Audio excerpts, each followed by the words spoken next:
विद्यार्थियों, आज हम 10वीं कक्षा की पुनरावर्तन भाग में पुनरावर्तन तौर पर सीखेंगे।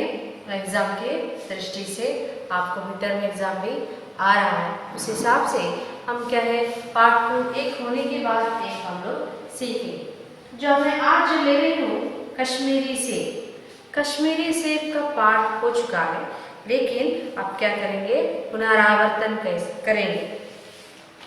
पुनरावर्तन के तौर पर देखेंगे तो कि यहाँ पे सेब की हालत के बारे में लिखे, हर साल पूछते रहते हैं। पहला सेब आधा सड़ा हुआ था, तो क्या है सुनिए। तो पहला सेब दुकानदार ने ना देखा होगा, इस कारण तो पहला सेब सड़ा था। दूसरा सेब निकाला मगर यह तो आधा सड़ा था, और तीसरा जो सेब निकाला तो एक तरफ दब कर पिचक गया था। चौथा देखा तो बेदाग था, क्लीन था, लेकिन अंदर से क्या था, जैसे बेरों में या पेरड़े कहते उसके अंदर रहता है, उसी प्रकार देखने में फ्रेश था, लेकिन वो क्या था, अंदर से एक होल जैसे दिखाई देता था, वो भी खराब था, सुराख के जैसा था, होल था, सुराख था। इस प्रकार सेब की हालत के बारे में हर बार आपको एग्जाम में पूछते रहते। और आजकल किसकी कमी हो रही है, विटामिन और प्रोटीन के बारे में चर्चा हो रही है।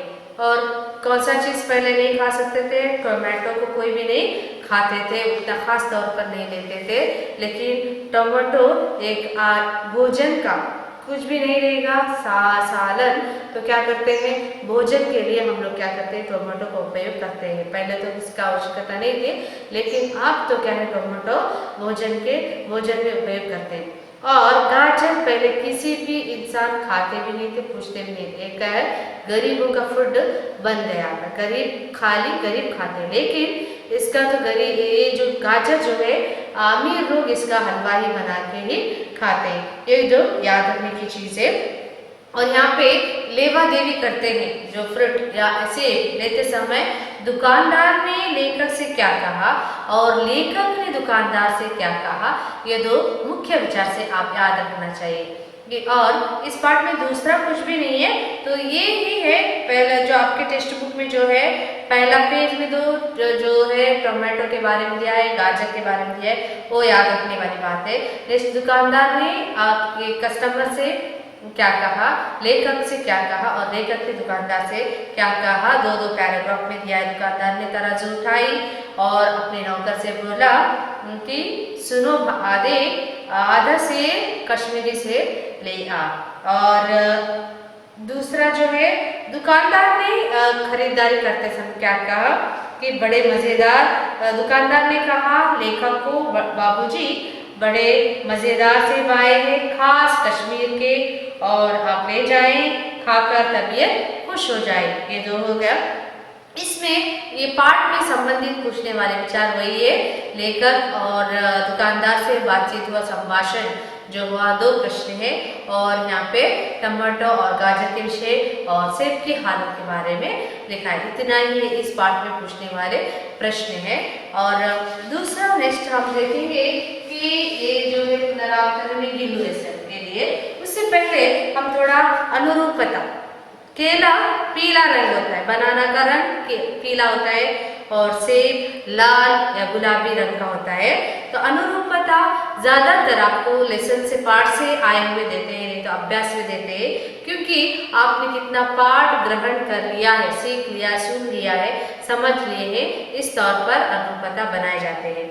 सेब फल है, तो गाजर क्या है, वेजिटेबल है या सब्जी है। नागपुर संतरा कश्मीरी सेब के लिए पॉपुलर है। सेब और कपड़ा नापना, मेजरमेंट करते हैं कपड़ा, और टोमेटो तोलते हैं, तराजू में रख के तोड़ते हैं। और यहाँ पे विलोम शब्द है, और जोड़कर लिखिए और अन्य वचन लिखिए। और अब क्या करना है, रिवाइज करना है, जो नोट्स हमने दिया है उसको आप क्या करना है, रिवाइज करें। क्वेश्चन आंसर में इतना ही वन वर्ड, और क्रम अनुसार सही क्रम से लिखिए, वो जो एग्जाम में आता है उल्टा पलटा करके देते हैं, तो आप क्या करना है, सीधा वाक्य, स्ट्रेट वाक्य बनाना है और कन्नड़ अथवा अंग्रेजी में अनुवाद कीजिए। पहले तो लाइन देते थे, आप जो ये पार्ट का जो है सेंटेंस पूरा देते हैं, उससे आप कन्नड़ा में ट्रांसलेट करना है। तो ये 1 by 1 नहीं देंगे। नेक्स्ट गिल्लू लेसन को ले लेंगे। तो गिल्लू में यहाँ पे अभ्यास भाग में 10 प्रश्न है। तो 10 प्रश्न में ये जो पार्ट है बहुत ही इम्पोर्टेंट पार्ट है।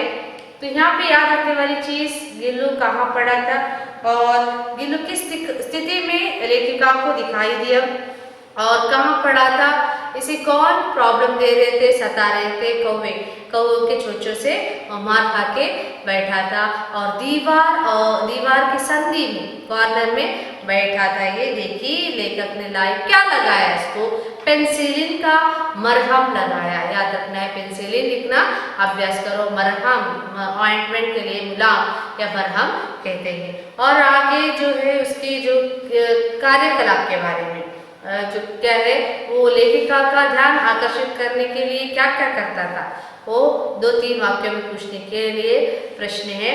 और लेखिका ने गिल्लू को क्या क्या सिखाया, किस प्रकार रहना, किस प्रकार व्यवहार करना है। थाली में बैठता था, वो थाली के बाजू में बिठाने के लिए सिखाया लेखिका ने। ये है 3 वाक्य या 4 वाक्य के लिए आता है। और एक दुर्घटना हुआ, मोटार दुर्घटना हो गया, तो ये क्या करता था गिल्लू, क्या अपने कमरे में आता था गिल्लू, आके देखता था लेखिका नहीं है, तो क्या है वो देख के वापस चला जाता था। तो गिल्लू का मेन फूड क्या था, काजू या बिस्कुट खाता था। काजू या बिस्कुट खाता, ज्यादातर फर्स्ट प्रेफरेंस है काजू के लिए और बिस्किट के लिए। जब वो लेखिका नहीं है तो वहाँ पे फूड डालते हैं दूसरे जो घर में रहने वाले, तो क्या है ये गिल्लू नहीं खाता था, लेखिका का हाथ का ही खाते रहता था। और कमरे में जाता था, वहाँ पे देखता था कि गिल्लू लेखिका नहीं है, तो वहाँ से सीधा वापस आ जाता था। इसे कब पता चला, जब मोटार दुर्घटना से वो बाहर आई कि डिस्चार्ज होकर घर आई, तो उसका झूला तो देखते हैं लेखिका, तब क्या है पूरा कुतर के डाल के टुकड़े करके डाल के रखा है, कुछ भी नहीं खाया है। तो कितना खाता था गिल्लू जब ये प्रेजेंट थी, जब ये थी घर में, तब खाता था, इससे ही पता चलता है। तो लेखिका के हिसाब से लेखिका को जानवर बहुत पसंद है।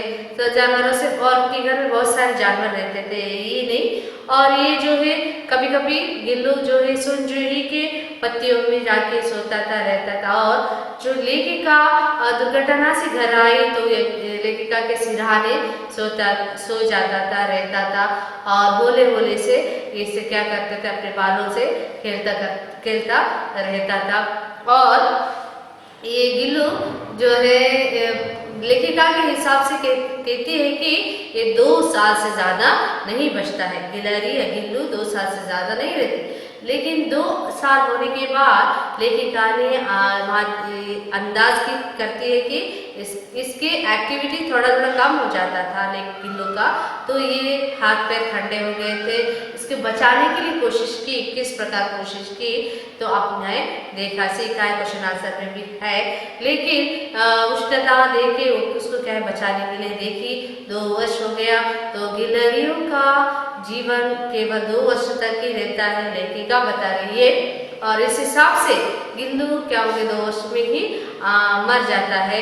तो उसका जो है प्लेस, कहाँ पे खेलता था, उसका जो डेड बॉडी, उसका जो देह, तो क्या करती है वो सोनजुही के वहाँ पे ही ज़्यादातर खेलती थी, उसी में ही नीचे क्या करती है, उसी में वहीं पे इसको रख देती है। सोनजुही मतलब एक टाइप का फूल है, फूल या फ्लावर कहते हैं फूल, तो फूल के नीचे ही ज़्यादा खेलते रहता था।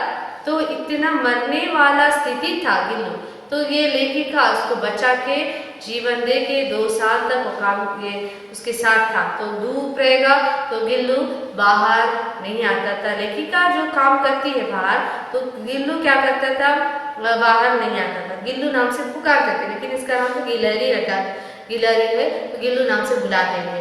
तो बाहर आता नहीं था। लेखिका जब बाहर काम करती है, धूप में भी काम करती है, लेकिन गिलहरी अपने झूले में झूलते रहता था और खिड़की से बाहर झांकते रहता था और शाम पे 4 बजने पर क्या करता था, अपने सहेलियों को, दोस्तों को बुलाते रहता था। वो भी आके क्या करते थे, चिक चिक शब्द से बुलाते थे, क्योंकि उनका जो बोली आवाज़ कुछ ऐसे साउंड में ही पता चलता था कि वो कुछ बोल रहे, तो वहाँ पे जाता था, आता था, सब कुछ करता था। लेखिका कभी कभी सोचती थी क्यों मैं इसे बंदिश में रखूं, तो एक दिन उन्होंने अपना पिंजरा खोला और खिड़की सब दरवाजे सब खोल दिए कि जाना है तो स्वतंत्र रूप से मुक्त होके क्या है जिंदगी बिता सकता है। लेकिन गिलहरी जाने के लिए मन नहीं था, उधर ही बाहर अंदर ऐसे खेलते रह जाता था। वह इतना कोशिश की, लास्ट अंत तक भी उसकी गिलहरी की सेवा अच्छी प्रकार से की। तो नेक्स्ट हम जो देखते हैं जो क्या है, अभिनव मनुष्य। अभिनव मनुष्य में एक वाक्य तो बहुत आसान है, बहुत आसानी से आप सीख सकते हैं। अभिनव मनुष्य के लेखक या कवि कौन है, ये पूछते हैं कभी कभी। ये जो आसमान में और आकाश में मनुष्य, आकाश में आसमान में सब उड़ते रहते हैं। तो यहाँ पे ये जो गिल्लू लेसन में जो अभ्यास भाग में तो फिल इन द ब्लैंक्स अनुरूपता और कन्नड़ या अंग्रेजी में पुल्लिंग स्त्रीलिंग है, खाली जगह भरिए एकवचन और बहुवचन है, और प्रेरणार्थक रूप को थोड़ा ध्यान देना है। ये सब क्या है, वन वर्ड में आता है। और विलोम शब्द को लिखिए, जोड़कर लिखिए। आपको एग्जाम में पहले लास्ट ईयर आप निकाले थे जोड़कर लिखने के लिए। अब जो है फिल इन द ब्लैंक्स और बाकी का सब जो है अनुरूपता सब आ जाएगा, तो आप थोड़ा ध्यान से देखते जाइए। कन्नड़ या अंग्रेजी में आपके टेक्स्ट बुक में वैसे नहीं आता है, क्योंकि एक एक लाइन पहले देते थे, अपने लास्ट ईयर से वो चेंज किए, पूरा सेंटेंस देते हैं। एक सेंटेंस नहीं है, 4 सेंटेंस देते हैं। पहले भी जो क्या अलग अलग टाइप से, जैसे आपके टेक्स्ट बुक में वैसे 4 अलग अलग रीति से देते थे। अब जो है एक ही पार्ट के जो सारांश तौर पर लिखते हैं, उसी प्रकार से आपको आपके ओल्ड क्वेश्चन पेपर देखे होंगे, उसमें जो है वैसे ही देते हैं।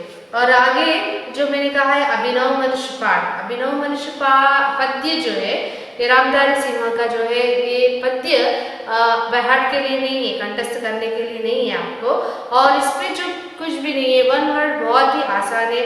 आज मनुष्य का यान आकाश में जा रहा है, वो सब अपने करों में, कर मतलब क्या है, हाथों में किया, कर मतलब हैंड, अपने मुट्ठी में किया है, हाथ में किया है, तो करों में चलता रहता है, करों में है और आसमान में जाता है। सब वे जो पर्यावरण या एनवायरमेंट को सब अपने मुट्ठी में करना चाहता है और सब उसके हुक्म से ही चलता है।